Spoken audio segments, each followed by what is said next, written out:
थोड़ा सा रिवाइज कर लेते हैं। रिवाइज एज सच के कल हमने बैंक स्टेटमेंट की थी और बैंक स्टेटमेंट के अंदर जो है, अच्छा बैंक स्टेटमेंट की थी और बैंक स्टेटमेंट के अंदर मैंने आपको बताया था कि दो बैलेंसेस होते हैं। एक डिपॉजिटर अपने पास बैलेंस क्रिएट करता है अपने अकाउंट्स का, और दूसरा जो है बैंक अपने पास बैलेंस मेंटेन करता है हमारे अकाउंट का। ठीक है, जो हमारे पास डेबिट बैलेंस आ रहा होता है बैंक के पास, वही क्रेडिट बैलेंस आना चाहिए और दोनों इक्वल आने चाहिए। लेकिन हर महीने के एंड पे बैंक हमें स्टेटमेंट भिजवाता है और हम उसे क्या कर लेते हैं, चेक कर लेते हैं अपने अकाउंट के साथ। अगर जो डिफरेंसेस आए उन डिफरेंसेस को दूर करना होता है। डिफरेंसेस मोस्ट कॉमन क्या आते हैं कि बैंक को समटाइम कोई इन्फॉर्मेशन नहीं पता लगती, समटाइम जो है वो कुछ आउटस्टैंडिंग चेक्स होते हैं जो बैंक ने इशू कर दिए हैं, उसने अपने पास नोट कर लिए हैं, तो ये सारी चीजें जो है। और उसके अलावा अनप्रेजेंटेड चेक्स होते हैं, ठीक है, जिनको आउटस्टैंडिंग चेक्स भी कहते हैं। वो बैंक के पास को हम भेज देते हैं लेकिन वो बैंक में प्रेजेंट ही नहीं होते, ठीक है, तो बैंक नोट नहीं करता। उसके बाद बैंक के कुछ एरर्स होते हैं जो बैंक की तरफ से किए जा सकते हैं और उससे बैलेंस के अंदर क्या आ जाता है, डिफरेंस आ जाता है। पहले हम बैंक के बैलेंस को देख लेते हैं, बैंक के बैलेंस के अंदर डिफरेंस को चेक कर लेते हैं, उसमें सारी चीजें एडजस्ट कर लेते हैं। फिर डिपॉजिटर अपना अकाउंट देखता है। अब डिपॉजिटर क्या चीजें नोट करेगा, डिपॉजिटर मोस्टली जो है जो चीजें नोट करता है वो एनएसएफ चेक्स वो नोट नहीं करता, क्योंकि वो बैंक को पता होता है कि इसके कुछ कस्टमर्स हैं जिनके अकाउंट के अंदर बैलेंस नहीं है, तो बैंक उसको बताने में थोड़ा टाइम लग जाता है। उसके अलावा क्रेडिट मेमोज होते हैं, वो at the end of the month bank बताता है। क्रेडिट मेमोज के बारे में भी, डेबिट मेमोज होते हैं उसके बारे में भी जो बैंक है वो एट द एंड बताता है। और कुछ डिपॉजिटर के अपने एरर्स होते हैं, जो डिपॉजिटर अपने अकाउंट में चेंजेस करेगा, एडजस्टमेंट करेगा, उसकी जर्नल एंट्रीज भी एंड पे पास करेगा। बैंक स्टेटमेंट में जो चीजें होंगी उसकी जर्नल एंट्रीज पास नहीं होंगी, जो डिपॉजिटर के एंड पे चीजें होंगी उसकी जर्नल एंट्रीज जो है वो क्या करेगा, बैंक पास करेगा।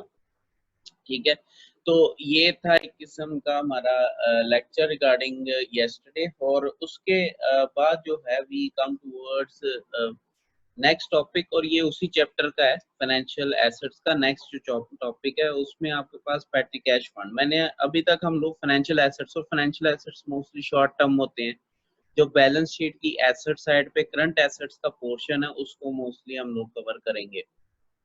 तो उसके अंदर आपके पास एक कैश मैनेजमेंट आ जाती है। तो कैश मैनेजमेंट का पोर्शन हमने किया, उसके बाद बैंक स्टेटमेंट का पोर्शन किया। और मैंने आपको जब कैश मैनेजमेंट बता रहा था उसके अंदर मैंने आपको कहा था कि मोस्टली जो पेमेंट आपने करनी है वो आपने चेक के थ्रू करनी है ताकि आपका एक रिकॉर्ड बनता जाए। लेकिन हमारी बिजनेस की एक जरूरत होती है कि हमने पैटी कैश अपने पास रखना ही रखना है, क्योंकि डेली बेसिस की जरूरियात होती हैं। उन जरूरियात में क्या होता है कि अगर मीटिंग रखी है तो मीटिंग के चाय पानी का खर्चा, डेली बेसिस पे छोटे मोटे जो खर्चे हैं, कोई किराया देना है, ये सारी चीजें इतने छोटे खर्चे हैं जिसके लिए आप बार बार चेक नहीं लिख सकते। तो आपको उसके लिए कैश फंड मेंटेन करना पड़ता है। अब ये कैश फंड कैसे मेंटेन, इसका जो सबसे अच्छा तरीका है, जो इंटरनल कंट्रोल आप कर सकते हो उससे, उसका तरीकेकार ये है कि आप एक एस्टिमेट लगा लो। एस्टिमेट मतलब ऐसे होता है कि हमारा महीने में 25,000 जो है वो पानी मिल जाएगा।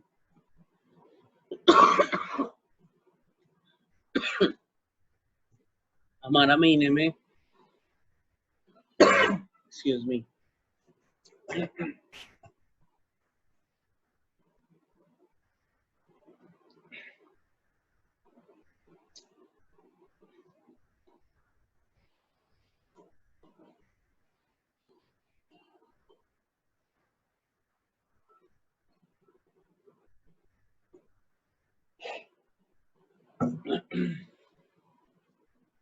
अच्छा,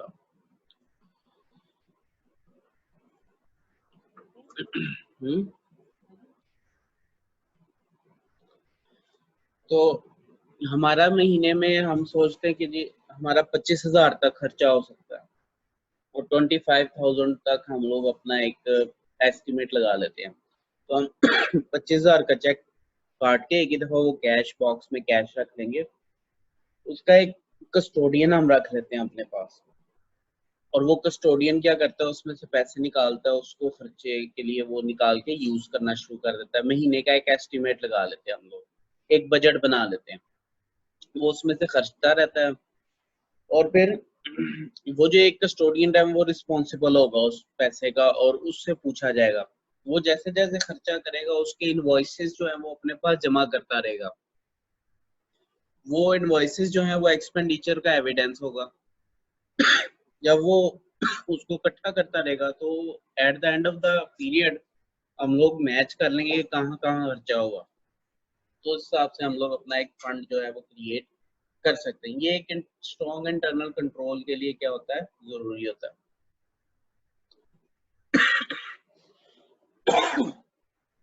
अच्छा, उसके बाद आपके पास आ जाती हैं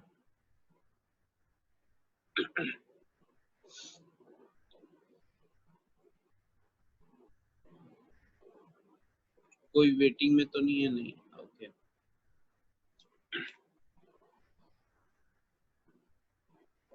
उसके बाद आपके पास आ जाती हैं जी मार्केटेबल सिक्योरिटीज। अब मार्केटेबल सिक्योरिटीज क्या होती है, ये आपके पास एक एग्जांपल मैं यहाँ पे देता हूँ। एक बहुत बड़ी कंपनी है, एप्पल की कंपनी।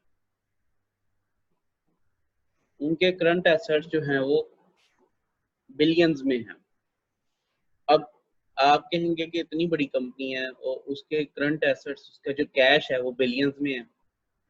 तो उन्होंने नीचे नोट लिखा हुआ है कि कैश का जो 10% है वो कैश की सूरत में, बाकी जो कैश है 90% कैश जो है वो इन्वेस्टेड है मार्केटेबल सिक्योरिटीज में।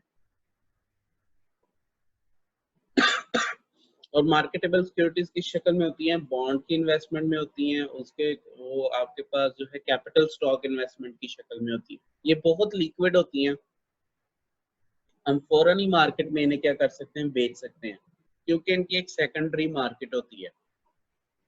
इसलिए इसको इनकी लिक्विडिटी की वजह से इनको हम करंट एसेट्स में कैश के साथ लिखते हैं, मार्केटेबल सिक्योरिटीज को। लेकिन इनका एक फायदा ये होता है कि इनके ऊपर आपको रिटर्न मिलता है। अगर आपका कैश इडल पड़ा रहे तो उसके ऊपर आपको रिटर्न कोई नहीं मिलता, लेकिन मार्केटेबल सिक्योरिटीज के ऊपर आपको रिटर्न मिलता है।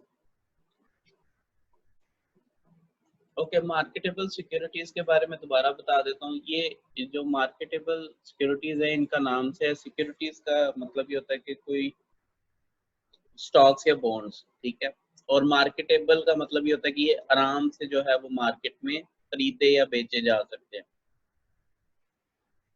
हमारे पास जो पेटी कैश या करंट एसेट्स में कैश जो पड़ा होता है, हम उस कैश को यूटिलाइज कर सकते हैं मार्केटेबल सिक्योरिटीज में इन्वेस्ट करके। ये जो सिक्योरिटीज होती हैं ये आप खरीद सकते हो फौरन। ये क्या होती है, किसी और कंपनी के शेयर्स हो सकते हैं। आपके पास कैश पड़ा, आप किसी और कंपनी के शेयर्स खरीद सकते हो, किसी कंपनी के बॉन्ड्स खरीद सकते हो। इनकी एक खास बात ये होती है कि आप आराम से इन मार्केटेबल सिक्योरिटीज को किसी स्टॉक मार्केट में जाके, जिस तरह यहाँ पे पाकिस्तान स्टॉक एक्सचेंज है, उसमें जाके आप फौरन इनको बेच सकते हो। तो इनकी लिक्विडिटी बहुत ज्यादा होती है। जो एसेट बहुत जल्दी कैश में कन्वर्ट किया जा सके उसको हम लिक्विड एसेट कहते हैं। तो ये बहुत आराम से मार्केट में बेचे जा सकते हैं। तो इस वजह से इनको कैश और कैश इक्वलेंट्स में डाला जाता है। ये करंट एसेट्स में होते हैं यूज, और बहुत रेडिली मार्केटेबल का मतलब ये होता है कि ये बहुत आराम से जो है ये सेकेंडरी मार्केट में जाकर बेच सकते हैं। आपको कैश की जरूरत है, आप मार्केटेबल सिक्योरिटीज को बेचें और कैश अपनी बिजनेस में इस्तेमाल कर लें। समटाइम इन मार्केटेबल सिक्योरिटीज को आप कस्टमर को या सप्लायर को ये मार्केटेबल सिक्योरिटीज भी दे सकते हो। ये बेरर भी कुछ होती है, जिसमें आपके प्राइस बॉन्ड्स हैं वो बेरर है। बेरर का मतलब ये होता है उसके ऊपर नाम कोई मेंशन नहीं होता, जिसके पास वो सिक्योरिटी होगी वो उसको यूज कर सकता है। तो मार्केटेबल सिक्योरिटीज की लिक्विडिटी जो है वो बहुत ज्यादा होती है। अकाउंटिंग के अंदर हम लोग देखते हैं अब इसको रिकॉर्ड कैसे करना है। वजह ये है कि मार्केटेबल सिक्योरिटीज की जो रेट है वो चेंज होता रहता है। जो चीज मार्केटेबल होती है उसका मार्केट के अंदर रेट चेंज होता रहता है। जिस तरह आप मुर्गी को देख लें, मुर्गी कभी 200 की होती है, कभी 350 की होती है, कभी 300 की होती है, कभी 150 की भी हो जाती है। अब वो एक मार्केटेबल चीज है जिसका रेट चेंज होता रहता है। प्रॉब्लम ये है उसके साथ कि वो हम कंज्यूम कर लेते हैं, उसको खरीद के दोबारा बेचते नहीं है, क्योंकि फिर वो खराब हो जाएगी, पेरिशेबल है। ये चीजें पेरिशेबल, इनको खरीद के आप मार्केट में दोबारा बेच सकते हो। अब इनके रेट चेंज होते रहते हैं। पहले ये सिस्टम था कि आपने जिस कॉस्ट पे चीज लेनी है बैलेंस शीट में उसको उसी तरह आपने नोट कर देना है कॉस्ट के ऊपर, आपने उसकी करंट मार्केट वैल्यू चेंज नहीं करनी। लेकिन अब जो है वो फाइनेंशियल जो अकाउंटिंग स्टैंडर्ड बोर्ड है FASB, उसने चेंज कर दिया थोड़ा सा सिनेरियो। उसने ये कहा है कि बैलेंस शीट की जो डेट है, मतलब 31 दिसंबर जो डेट है, उस पे जो मार्केटेबल सिक्योरिटी की मार्केट में वैल्यू जो चल रही होगी वो आपने मेंशन करनी है। अब हो सकता है अगर मैंने एक स्टॉक खरीदा है किसी कंपनी का, ABC कंपनी का, और मैं चाहता हूँ कि मैं उसको देखूं कि उसका रेट क्या चल रहा है। मैंने वो स्टॉक खरीदा था 1000 रुपए का, अभी मैं मार्केट में देखता हूँ वो स्टॉक जो है वो 1500 का हो गया है। तो अब 500 जो है वो मुझे फायदा है, स्टॉक होल्डर को फायदा है। 1000 उसकी कॉस्ट है, जो इन्वेस्टमेंट जो एसेट साइड पे शो हो रही होगी, उस एसेट के अंदर भी आप इजाफा करोगे 500 का। और ये हर एडजस्टमेंट के दो इफेक्ट होते हैं, एक तो आप उस इन्वेस्टमेंट में इजाफा करोगे, दूसरा आपके स्टॉक होल्डर जो आपका जो ओनर है उसको फायदा हुआ है, तो क्रेडिट साइड पे कैपिटल में भी आप ऐड करोगे। ये जो इसकी वैल्यूएशन होती है उसको हम लोग कहते हैं mark to market. Mark to market new principle of asset valuation के मार्केटेबल सिक्योरिटीज की हमने वैल्यूएशन कैसे करनी है बैलेंस शीट में। काफी चीज तो मैंने आपको क्लियर कर दी कि मार्केटेबल सिक्योरिटीज को हम कैसे वैल्यूएशन करते हैं, लेकिन हर चीज को करने की कोई नियत होती है। अब इन्वेस्टर की भी एक नियत होती है, एक बिजनेस की भी नियत होती है कि हमने मार्केटेबल सिक्योरिटीज रखनी किस लिए। कुछ इन्वेस्टर की नियत होती है कि हमने 6 से 18 महीने के लिए इसको रखना है, मतलब शॉर्ट टर्म के लिए रखना है, फिर इसको रीसेल कर देना है। तो वो क्या करेगा, वो स्टॉक होल्डर इक्विटी सेक्शन में इसको जो है इसकी जो अनरियलाइज होल्डिंग एंड गेन है। अच्छा, अब unrealised holding gains and losses क्या होते हैं, पहले इसको समझ लें, उसके बाद इसकी ट्रीटमेंट को समझ लें, फिर ज्यादा आपको समझ आएगी। ये जो आपकी ये पहली लाइन है व्हाइट कलर की टेबल में, इसमें लिखा हुआ है क्लासिफिकेशन, मैनेजमेंट इंटेंट मतलब उनकी नियत, और उसके बाद treatment of unrealised holding gains and losses. मैंने अभी आपको बताया कि मैंने 1000 रुपए के जो है वो शेयर्स खरीदे ABC कंपनी के, उसकी कॉस्ट 1000 रुपए थी। तो साल बाद मैंने उसको देखा तो उसकी कीमत जो है वो 1500 की है। अब जो ये 500 है ये अनरियलाइज होल्डिंग गेन है, मुझे अनरियलाइज होल्डिंग गेन हुआ है इसके ऊपर 500 रुपए का। अगर मैं उस सिक्योरिटी की कीमत देखता हूँ, लेट्स से दूसरे सिनेरियो में आ जाते हैं, अगर उस सिक्योरिटी की कीमत 600 पे चली गई है, तो वो तो मार्केट कंडीशंस है, मार्केट ने उसकी प्राइस को डिटरमिन किया, तो उसमें मुझे क्या हुआ है, अनरियलाइज होल्डिंग लॉस। ठीक है, अब ये अनरियलाइज होल्डिंग गेन और लॉसेस ये कहाँ पे ट्रीट करने हैं, ये on the basis of management intent है कि वो मैनेजमेंट की नीयत क्या है। पहली नीयत ये है कि शॉर्ट टर्म के लिए रखता है अपने पास 6 से 18 महीने के लिए। तो क्या होगा इसके अंदर ये होगा कि स्टॉक होल्डर इक्विटी सेक्शन में हम बैलेंस शीट में, अब शेयर होल्डर इक्विटी कहाँ पे शो करते हैं हम लोग, लाइबिलिटी साइड पे शो करते हैं। सबसे ऊपर जो है कैपिटल जो हमारा शो हो रहा होता है जहां पर, वहां पर ये स्टॉक होल्डर इक्विटी वो होती है। उसके अंदर अगर होल्डिंग गेन्स होंगे तो ऐड कर देंगे, लॉसेस होंगे तो उसमें क्या कर देंगे, माइनस कर देंगे। अगर ट्रेडिंग सिक्योरिटीज की नियत है, मतलब वो कुछ घंटों के लिए रखना चाह रहा है या कुछ दिनों के लिए रखना चाह रहा है, इसका मतलब है मैनेजमेंट की नीयत जो है महीनों में नहीं है कि दिनों में है और घंटों में वो रखना है। कई दफा ऐसी सिक्योरिटीज भी होती हैं, हम लोग देखते हैं कि सुबह उसकी कीमत क्या है, शाम को उसको बेच देते हैं।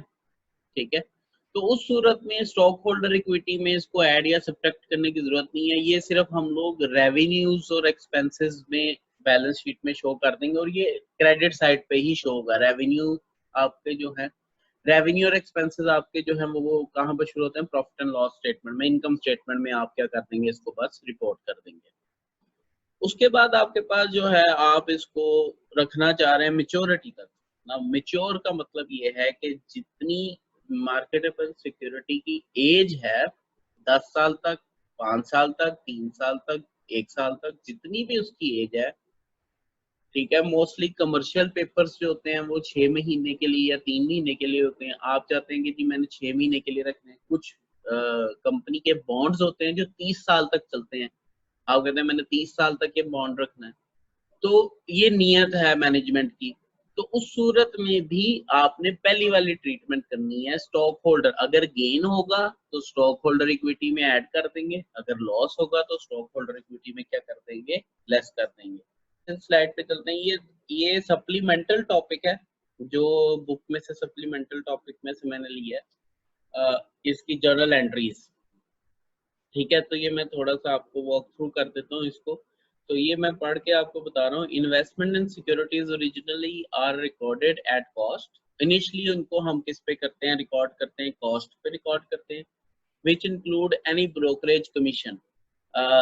हम लोग स्टॉक मार्केट में खुद से कभी भी ट्रेडिंग नहीं कर सकते, हमें किसी ब्रोकर के थ्रू जाना पड़ता है। अब कोई बंदा हमारे बिहाफ पे तो ट्रेडिंग करेगा तो फ्री में नहीं करेगा कभी भी। हम जो भी ट्रेडिंग करेंगे उसका कमीशन उसको पे करेंगे। Assume that the Medco purchases as a short term investment 4000 share, उसने 4000 शेयर खरीदे हैं of the capital stock of AT&T। AT&T company है उसका, उसने शेयर खरीदे हैं 4000 शेयर।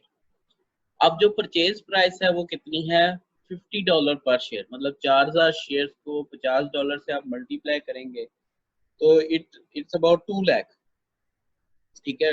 2 लाख के जो हैं वो शेयर्स हमने खरीदे हैं। प्लस ब्रोकरेज कमीशन, ब्रोकरेज ने जो कमीशन चार्ज किया है वो चार्ज किया है $800। अब आपने क्या करनी है, एंट्री पास करनी है इस परचेज की। तो एंट्री क्या होगी, पहली एंट्री इसकी ये होगी कि investment in securities account debit. अब इन्वेस्टमेंट इन सिक्योरिटीज जो है ये एक एसेट अकाउंट है, ठीक है। वो डेबिट होगा 2,08,000 से ना। 2 lakh is the 4000 share multiply by 50 पर share. 2 lakh plus 800 is the brokerage commission, तो 2,08,000। और आप कैश दे रहे हैं तो कैश एसेट कम हो रहा है, कैश अकाउंट क्या हो जाएगा, क्रेडिट हो जाएगा 2,08,000 से, ठीक है। ये आपकी पहली एंट्री होगी। प्रोसेस में दूसरी एंट्री में आ जाते हैं, रिकॉग्नाइज इन्वेस्टमेंट रेवेन्यू। इन्वेस्टमेंट के ऊपर अब मैंने स्टॉक खरीदे हैं इसके AT&T के। जब मैंने वो शेयर खरीदे हैं उन शेयर्स के ऊपर मुझे डिविडेंड मिलेगा। शेयर्स के ऊपर इन्वेस्टमेंट करने की वजह यही होती है कि उसके ऊपर हमें कोई प्रॉफिट मिले। शेयर्स के ऊपर जो प्रॉफिट मिलता है उसको हम डिविडेंड कहते हैं। जो बॉन्ड्स के ऊपर प्रॉफिट मिलता है उसको इंटरेस्ट कहते हैं। तो most investor recognise interest and dividends revenue as it is received. तो अब हमने रिकॉग्नाइज करना है हर शेयर के ऊपर मुझे $0.80 पर शेयर जो है वो डिविडेंड मिला है AT&T से, 0.80।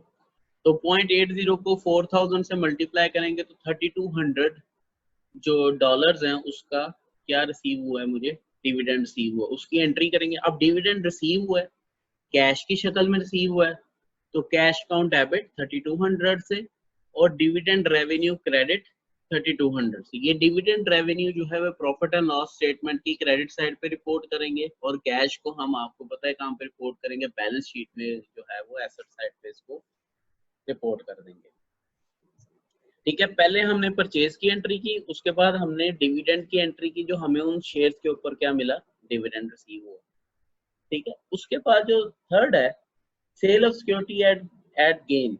अगर मैं कुछ शेयर्स बेचना चाह रहा हूँ, मुझे पैसों की जरूरत है, तो मैंने सोचा कि 1000, assume that Medco sells 1000 shares, 4000 share में से 1000 शेयर्स उन्होंने बेच दिए और फिर AT&T स्टॉक।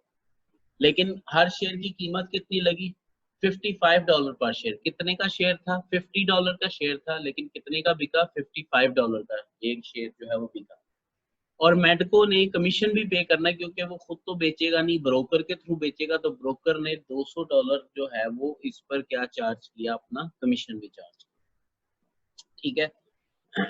वैसे अब जो कैश मुझे रिसीव हो रहा है, मेडको को जो रिसीव हो रहा है 1000 शेयर्स हैं, 1000 शेयर्स को मल्टीप्लाई करेंगे 55 से, तो ये कितना हो गया 55,000 के शेयर उसने बेचे, लेकिन उसमें से 200 उसने क्या दे दिया, कमीशन दे दिया। तो टोटल अमाउंट जो मेडको को रिसीव हुई वो रिसीव हुई 54,800। तो कैश अकाउंट डेबिट हुआ कितने से, 54,800 से। ठीक है, इन्वेस्टमेंट इन सिक्योरिटीज जो उसकी कॉस्ट थी, वो कॉस्ट कितनी थी, 1000 शेयर्स 50 के थे, तो एसेट कितने से कम हुए, 50,000 से। अब यहाँ पे 50,200 लिखा हुआ है, 200 क्या है, वो आपके ब्रोकर की कमीशन है। ये आप इधर अलग से भी लिख सकते हो, ब्रोकर कमीशन क्रेडिट करके, और आप इन्वेस्टमेंट सिक्योरिटीज में इसको मिला के लिखो तो ज्यादा बेहतर है। और क्रेडिट साइड पे आपके पास आया gain on sale of investment, वो कितना है आपके पास 4600।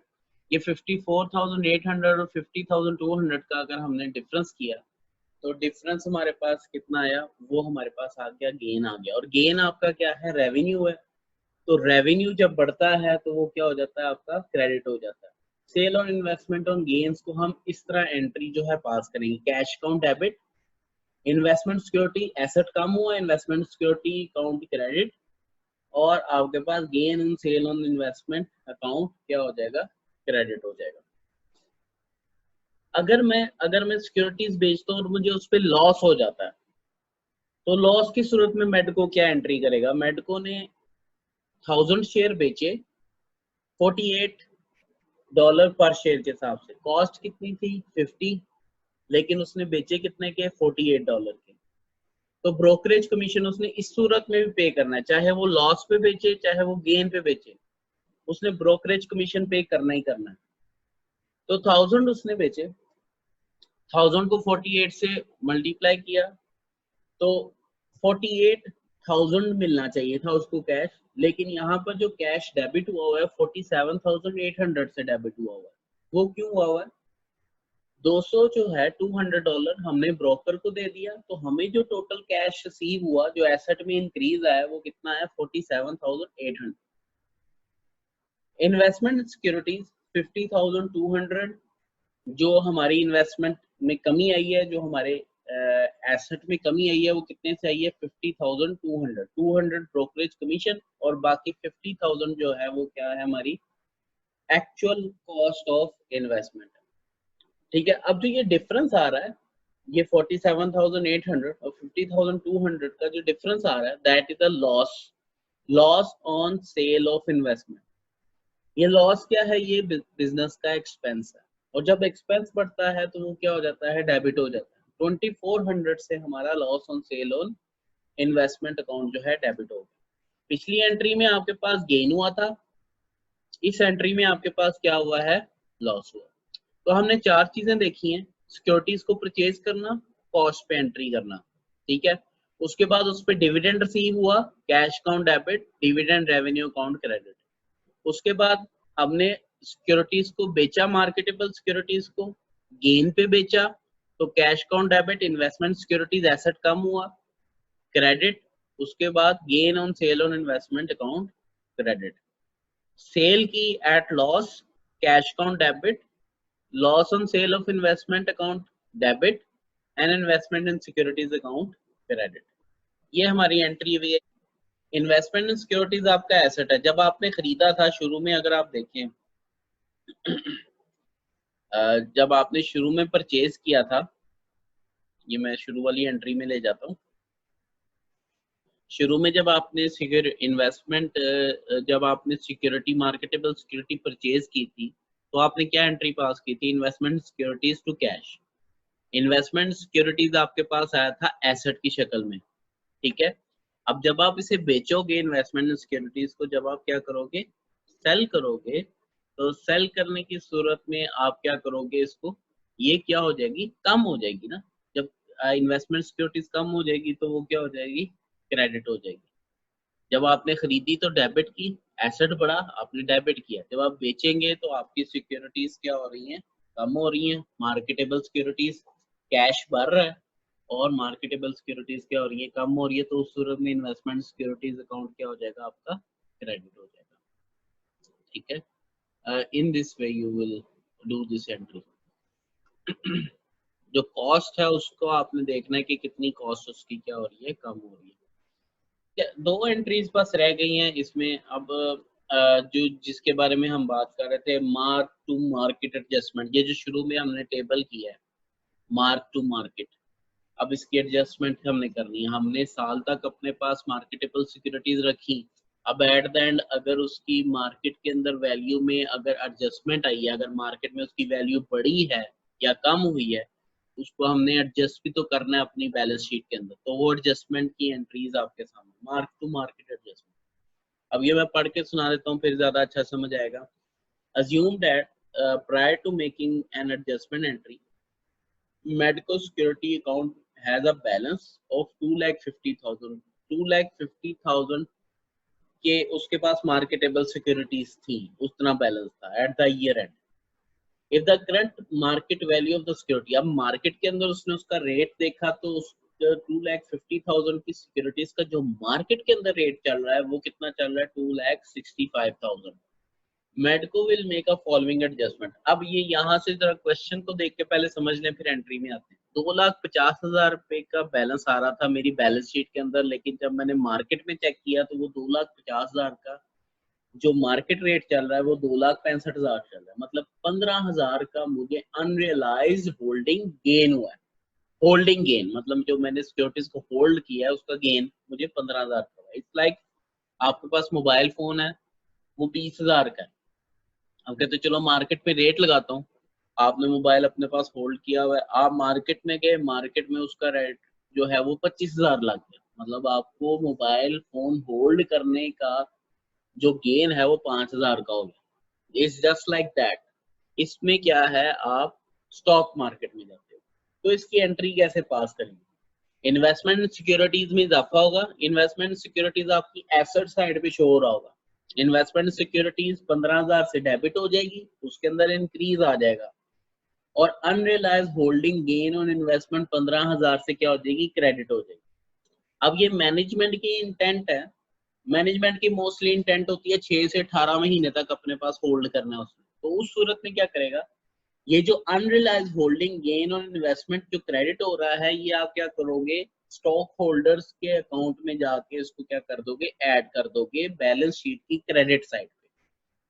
ठीक है, एक तो इन्वेस्टमेंट सिक्योरिटीज में ऐड हो जाएगा जो आपका एसेट साइड है, दूसरा आपकी लाइबिलिटी साइड पे जो ऑनर्स इक्विटी है, जो स्टॉक होल्डर इक्विटी है, उसमें जाके ये क्या हो जाएगा, ऐड हो जाएगा अनरियलाइज।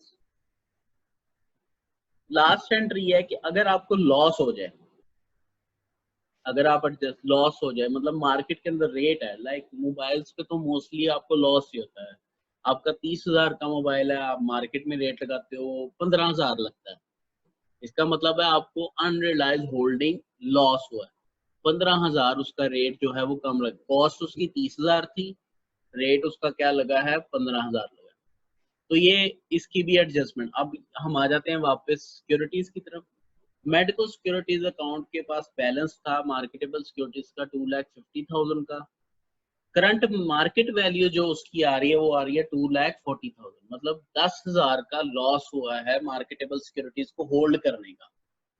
अब इस लॉस को भी बैलेंस शीट में क्या करना है, हमने एडजस्ट करना है। तो अब यहाँ पर क्या होगा, अनरियलाइज होल्डिंग, यहाँ पर गेन लिखा हुआ है, वैसे यहाँ पर आप लॉस लिखेंगे, unrealised holding loss on investment. ठीक है, और इन्वेस्टमेंट इन सिक्योरिटीज। अब ये जो पिछली एंट्री है वो क्या हो गई है, उसने समझाने के लिए यहाँ पर पिछली एंट्री को क्या कर दिया, उल्ट कर दिया। वैसे भी कर लें आप, अनरियलाइज होल्डिंग गेन लिख के आपने अगर याद करने की नीयत से करनी है तो ये पिछली एंट्री को आप उल्टा कर लें, तो ये आपके पास ये एंट्री हो जाएगी। Unrealised holding gain on investment जो है वो डेबिट हो गया, और इन्वेस्टमेंट इन सिक्योरिटीज जो है वो क्या हो गया, क्रेडिट हो गया। इसके भी दो इफेक्ट आएंगे। पहला इफेक्ट ये आएगा कि इन्वेस्टमेंट सिक्योरिटीज जो बैलेंस शीट में एसेट साइड पे शो हो रहा है उसमें 10,000 की कमी आ जाएगी, 2,40,000 पे वो चला जाएगा। ठीक है, बैलेंस शीट में। और दूसरा, अनरियलाइज होल्डिंग लॉस जो है ये बैलेंस शीट की क्रेडिट साइड पे जो आपके पास ऑनर्स इक्विटी है, स्टॉक होल्डर इक्विटी है, उसमें क्या हो जाएगा, लेस हो जाएगा, उसमें से आप 10,000 को क्या कर देंगे, माइनस कर देंगे। ऑनर जो है इस लॉस को क्या करेगा, बेयर करेगा। ठीक है, तो ये मार्केटेबल सिक्योरिटीज से रिलेटेड थोड़ा सा थ्योरी थी और उससे रिलेटेड एक सप्लीमेंटल टॉपिक था। ठीक है, आई होप कि आप लोगों को समझ आ गया।